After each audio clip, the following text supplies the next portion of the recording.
السلام علیکم ورحمۃ اللہ وبرکاتہ۔ دوستو، میں نفیس اکبر قاسمی۔ بلڈ ڈونیشن کیمپ میں لوگوں کا خون جمع کیا جاتا ہے، کیا اس طرح مسلمانوں کا خون دینا جائز ہے؟ کیا فرماتے ہیں اس سلسلے میں علماء کرام اور مفتیان نظام؟ چنانچہ کسی نے دارالعلوم دیوبند سے مسئلہ پوچھا ہے، آپ بھی اسکرین پر دیکھ سکتے ہیں۔ سوال: برائے کرم میرے سوال کا جواب دیں۔ کیا مسلمان کے لیے خون کا عطیہ کرنا یا جمع کرنا اور اس کو بلڈ بینک جس کو مشرک لوگ چلاتے ہیں دینا جائز ہے؟ نیز کیا بلڈ ڈونیشن کیمپ لگانے کے لیے مدرسہ مناسب جگہ ہے؟ دارالعلوم دیوبند نے جواب دیا ہے، بسم اللہ الرحمن الرحیم۔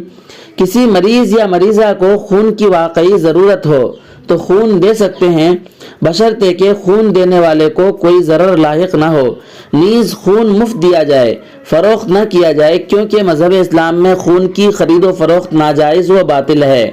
اور بلڈ ڈونیشن کیمپ میں خون نہ دیا جائے کیونکہ یہ بلا ضرورت ہے۔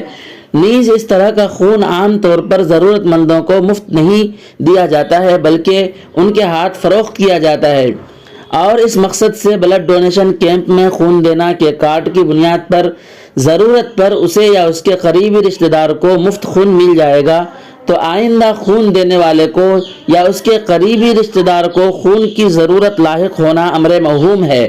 پس امر موہوم کی وجہ سے خون نکلوانا اور کسی کو دینے کی اجازت نہ ہوگی۔